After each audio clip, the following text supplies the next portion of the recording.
Hello everyone, welcome to Gcentric. So guys, in the today's class, we are going to continue the discussion in the recent trend series, questions based on the continuous time Fourier series. So CTFS में last class में हमने एक question discuss किया. सो आज की class में इस discussion को हम लोग कंटिन्यू कर रहे हैं. So the today's class question is GATE electronics question that was asked in the 2021 paper. 2021 GATE electronics engineering में इस क्वेश्चन को पूछा गया था. चलिए, तो सबसे पहले क्वेश्चन को रीड करते हैं, then we will comment and then we will realise what kind of question is this. चलिए, सबसे पहले बात करते हैं the exponential Fourier series representation of a continuous time periodic signal xt is defined as. So as usual जो Fourier series representation हम जानते हैं वही यहां पर इन्होंने लिखा है. X of t is equal to for k minus infinity to plus infinity A K E of जे के ओमेगा नॉट टी. ये फोरियर सीरीज रिप्रेजेंटेशन आपको दिया गया है सिग्नल एक्स ऑफ टी के लिए. ओके, एक्स टी सिग्नल है उसके लिए ये फोरियर सीरीज रिप्रेजेंटेशन दिया गया. Where omega naught is the angular frequency of x t, यानी कि जो एक्स टी सिग्नल है उसकी एंगुलर फ्रीक्वेंसी क्या है, ओमेगा नॉट है. Okay, and coefficient of the series are A K. Guys, generally हम कंसिडर करते थे अभी तक फोरियर सीरीज कोफिशिएंट को सी एन, अब इन्होंने ए के ले लिया, दैट्स फाइन. ओके, तो सी एन यहां पर वही है जो ए के है. ओके, यहां पर ए के उसको लिखा है, that's okay. The following information is given about X T and A K. कुछ स्टेटमेंट्स आपको दिए गए हैं, 1 2 3 स्टेटमेंट दिए गए हैं जिससे कि एक्स टी और ए के बारे में आपको कुछ जानकारी मिल सके. The very first point they have mention is x t is real and even. Guys ध्यान दीजिएगा, एक्स टी क्या है, रियल एंड इवन है और जिसका फंडामेंटल टाइम पीरियड है T equal to 6.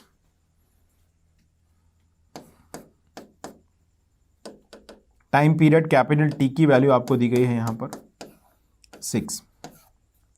The average value of x t is 2, यानी कि इस सिग्नल की एवरेज वैल्यू या हम जिसे बोल सकते हैं डीसी वैल्यू वो आपको दी गई है 2. और जो फोरियर सीरीज कोफिशिएंट है ए के, जिसको हम जनरली सी एन बोलते हैं, उसकी वैल्यू भी आपको दी गई है. ए के की वैल्यू आपको मेंशन की गई है, दैट इज इक्वल टू के, जहां पर द रेंज ऑफ के है. ए के आपको दिया गया कितना, ए के इज इक्वल टू के फॉर द वैल्यू ऑफ के बिटवीन 1 to 3. ओके, 1 से लेके 3 तक के की वैल्यू है, उसके लिए इसकी वैल्यू के है. और all other values like for के ग्रेटर देन 3 इसकी वैल्यू है यहां पर 0. क्लियर, ये आपको ए के यहां पर मेंशन किया गया है. The average power of the signal xt rounded off to 1 decimal place is. आपसे पूछा गया है कि जो सिग्नल xt है उसकी एवरेज पावर कितनी होगी. ओके, इसके लिए पार्सेवल्स पावर थ्योरम, ओके, या रेले पावर थ्योरम की बात हम करते हैं, तो ये ऑलरेडी डिस्कशन इसका किया जा चुका है. लेकिन let me tell you about this theorem in the very brief manner. बहुत ही ब्रीफ में मैं आपको थोड़ा सा इस थ्योरम के बारे में कन्वे करता हूं, थोड़ा सा एक इंपॉर्टेंट पॉइंट इसका आपको कंक्लूड करता हूं वेरी ब्रीफली. चलिए समझते हैं थोड़ा सा. पार्सेवल्स थ्योरम या एवरेज पावर कैलकुलेशन का formula by using the Fourier series representation, यानी किसी सिग्नल का फोरियर सीरीज रिप्रेजेंटेशन हमें दिया गया है तो वहां से कैसे हम एवरेज पावर को कैलकुलेट कर सकते हैं. समझ लेते हैं दोस्तों जरा इस फॉर्मूले को. देखिएगा, मान लीजिए कोई भी एक सिग्नल है, एक्स टी लिख लिया हमने, चलो एक्स टी ही दिया गया वही ले लेते हैं, जिसका फोरियर सीरीज रिप्रेजेंटेशन आपको दिया गया है इस तरह से, K minus infinity to plus infinity A K E of जे के ओमेगा नॉट टी, ये दिया गया है एज यूजुअल. ओके, देखिए यहां पर भी इसको मेंशन भी किया है, ई टू पावर जे के ओमेगा नॉट टी. के की वैल्यू माइनस इन्फिनिटी से लेके प्लस इन्फिनिटी है. सो अगर हम के की वैल्यूज यहां पर पुट करते जाएं, ध्यान दीजिएगा, तो हमारे पास सिग्नल का जो रिप्रेजेंटेशन आएगा, जैसे मैंने के इज इक्वल टू 0 रखा तो यहां पर आएगा ए नॉट. अब ये पावर तो 1 हो जाएगी, है ना. के 0 रखा है तो E to the power 0, E to the power 0 means 1, A naught plus इसी तरीके से ए 1, के 1 रखा तो E to the power J omega naught T plus A 2 E to the power J 2 omega naught T plus A 3 E to the power J 3 omega naught T इस तरीके से हम k की values को अगर put करते जाएं, and obviously यहां पर हमें k माइनस इन्फिनिटी से प्लस इन्फिनिटी कंसिडर करना है गाइस, सो एज यूजुअल आपको माइनस में भी इसे लिखना होगा, है ना, इस तरीके से। और डेफिनेटली इसमें जो टर्म्स हैं वो इनफाइनाइट नंबर ऑफ टर्म्स यहां पर डिफाइन होते जाएंगे like this. So for the positive and negative values of k हम इसे डिफाइन करेंगे। एक चीज ध्यान रखिएगा, किसी भी पीरियोडिक रिप्रेजेंटेशन के लिए, किसी भी पीरियोडिक रिप्रेजेंटेशन के लिए, whether it is sine wave और इट इज कोसाइन वेव और इट इज फेजर, यहां पर ये रिप्रेजेंटेशन है फेजर का। किसी भी पीरियोडिक रिप्रेजेंटेशन के लिए पावर जब कैलकुलेट की जाती है तो पावर होती है उसकी मीन स्क्वायर वैल्यू, ओके, यानी कि आरएमएस वैल्यू हमने जो फाइंड की है, square of the RMS value is the power. क्या याद रखेंगे आप यहां पर? अभी हालांकि सारा डिस्कशन डिटेल में है तो अवेलेबल है आपके लिए, बट अभी आपको क्या समझना है, power means mean square value, या हम ऐसे बोला square of the RMS value, RMS value of the signal, इसको हमने किया स्क्वायर, या हम इसे बोल सकते हैं और इफेक्टिव वैल्यू ऑफ सिग्नल, इसका square, square of the effective value of signal, that defines the power. Understood? So RMS value of signal हो स्क्वायर, या फिर हम बोले effective value of the signal square. So ये डिफाइन करता है power को। अब गाइज अगर इसकी आरएमएस वैल्यू की बात की जाए, पर्टिकुलरली फेजर की, तो जैसे मान लीजिए R e to the power J omega t कोई फेजर है, तो उसकी आरएमएस वैल्यू हो जाएगी डेफिनेटली आर इटसेल्फ, इसका स्क्वायर हो जाएगा R square. So guys in the similar way हम बोल सकते हैं यहां पर इसका आरएमएस वैल्यू क्या होगा, ए वन स्क्वायर होगा, सॉरी ए वन होगा RMS value, square of RMS क्या हो जाएगा, A one square, A two square, A three square, similarly A naught square. तो क्या मैं यहां पर पावर के फॉर्मूले को, जो कि आपको याद रखना है, जस्ट मैंने फॉर कन्वीनियंस पर्पस आपके लिए रिकॉल कर दिया है, जस्ट इसका magnitude square, simple. For the time being आप इस फॉर्मूले को याद रखिए, पावर कैलकुलेशन। सो यहां पर हमारे पास k की वैल्यूज हम पुट करते जाएंगे अकॉर्डिंगली, और आरएमएस वैल्यूज के कॉन्सेप्ट को समझते हुए आसानी से हम पावर की कैलकुलेशन यहां पर कर सकते हैं। गाइज यहां पर मैं एक और फॉर्मूला आपको बता दूं, अगर मान लीजिए आपको जो फोरियर सीरीज रिप्रेजेंटेशन, जैसे यहां पर हमारे पास जो फोरियर सीरीज रिप्रेजेंटेशन दिया गया है वो है एक्सपोनेंशियल फोरियर सीरीज। गाइज अगर आपको फोरियर सीरीज रिप्रेजेंटेशन दिया जाए, that is a trigonometric Fourier series, suppose may be they have mention like this, xt is equal to a naught plus summation for n equal to 1 to infinity a n cos n omega naught t plus b n sin n omega naught t। मान लीजिए आपको ये Fourier series representation दे दिया जाए, okay. अब इस Fourier series representation के लिए पावर कैसे कैलकुलेट करेंगे? सो पावर इक्वल टू होगा सिंपली, यहां पर ए नॉट है, देखिए यहां पर हमने k equal to minus infinity से लेकर प्लस इन्फिनिटी रखा हुआ है, तो डेफिनेटली ये ए नॉट भी इसमें इंक्लूड हो गया है, k इज इक्वल टू 0 भी तो इसी में होगा, लेकिन यहां पर इसको हमने समेशन से अलग रखा हुआ है, तो ऐसे लिखा जाएगा ए naught square.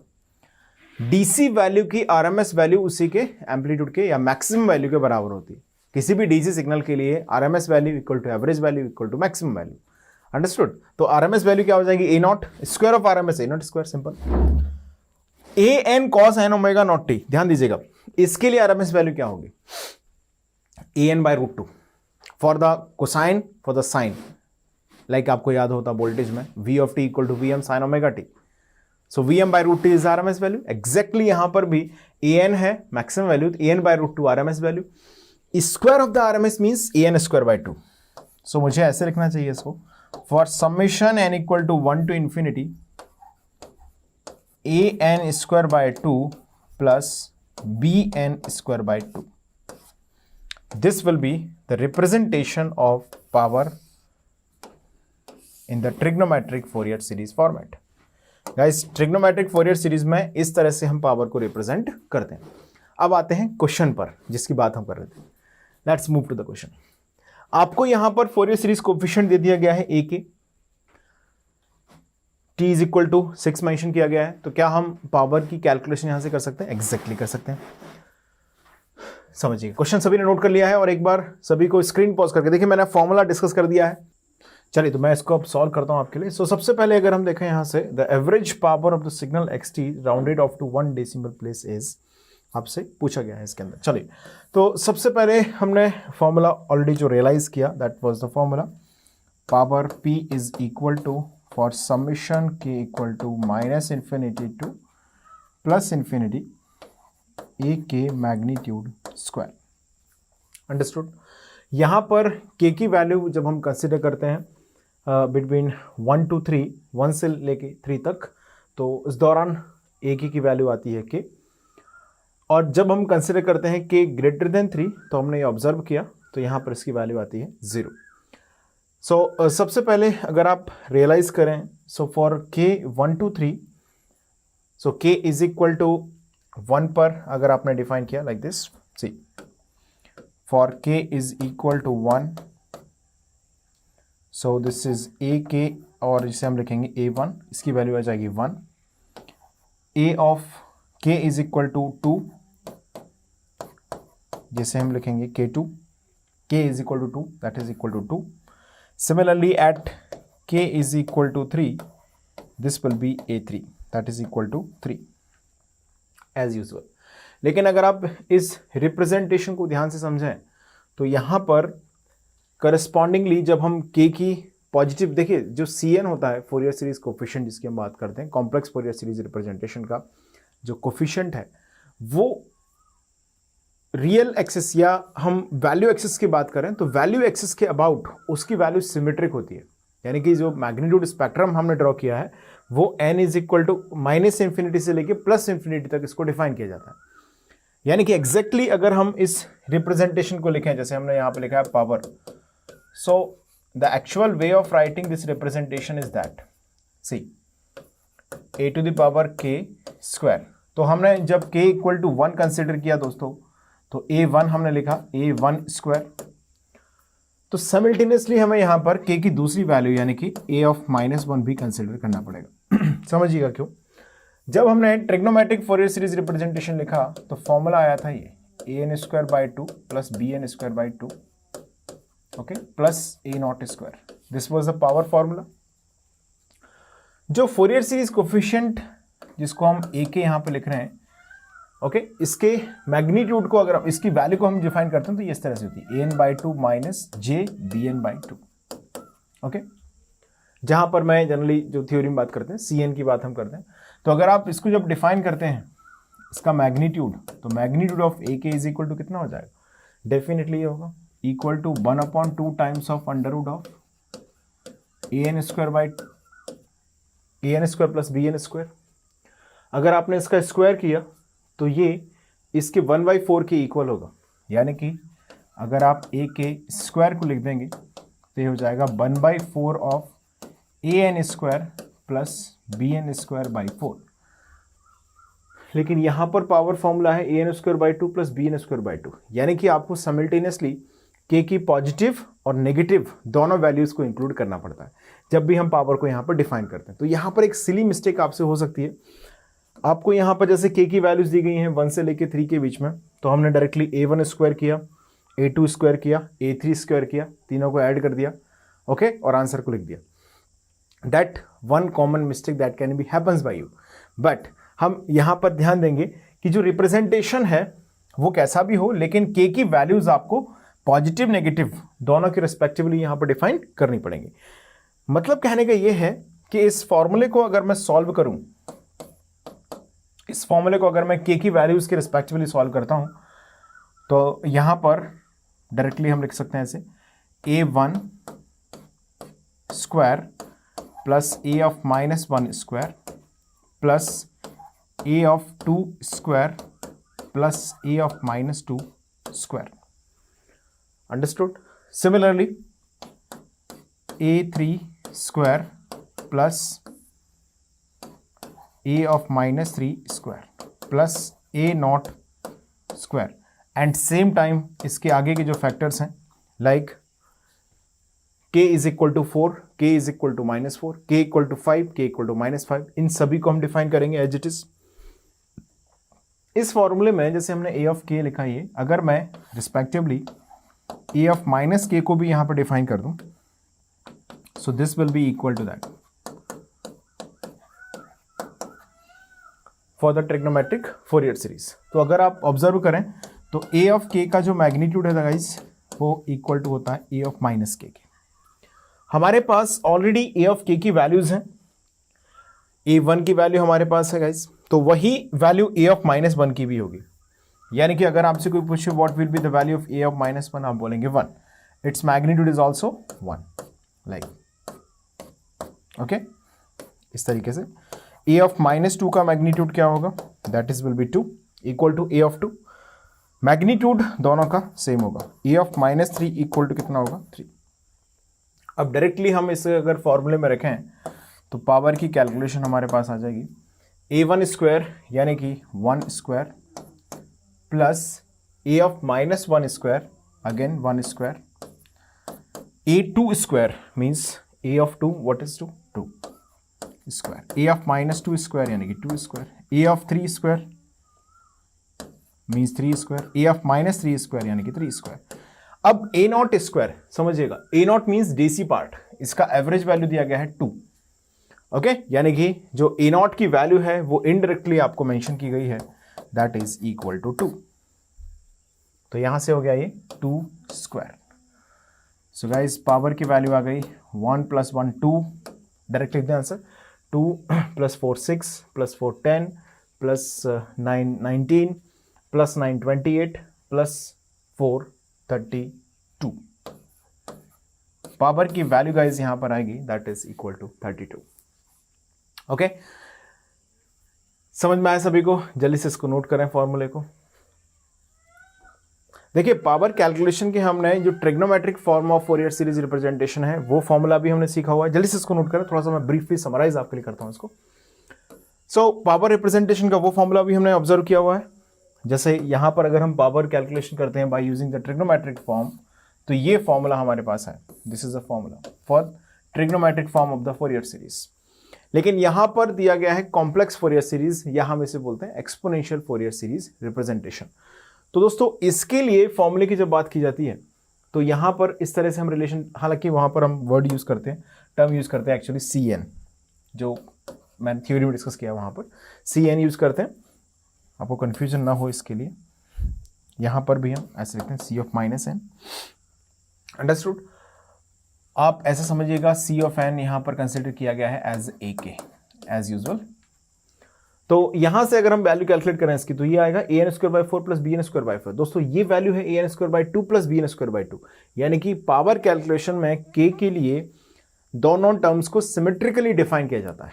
Complex Fourier series के अंदर जितनी पॉजिटिव वैल्यूज ऑफ सैंपल आप कंसिडर कर रहे हैं n की 1 2 3 4 5, उतने ही नेगेटिव सैंपल्स भी कंसिडर करना जरूरी है, क्योंकि कॉम्प्लेक्स में पॉजिटिव एंड डिफाइन कर रहा है कॉम्प्लेक्स नंबर को, तो नेगेटिव एंड डिफाइन कर रहा है उसके करस्पॉन्डिंग कॉन्जुगेट को।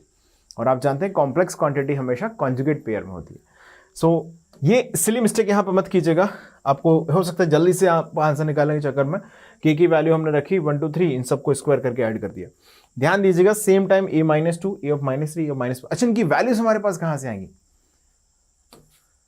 समझिएगा। k > 3 को यहां पर इन्होंने मेंशन किया है 0, ओके यहां पर कहीं नहीं लिखा है कि a of k will be 0 for all other k।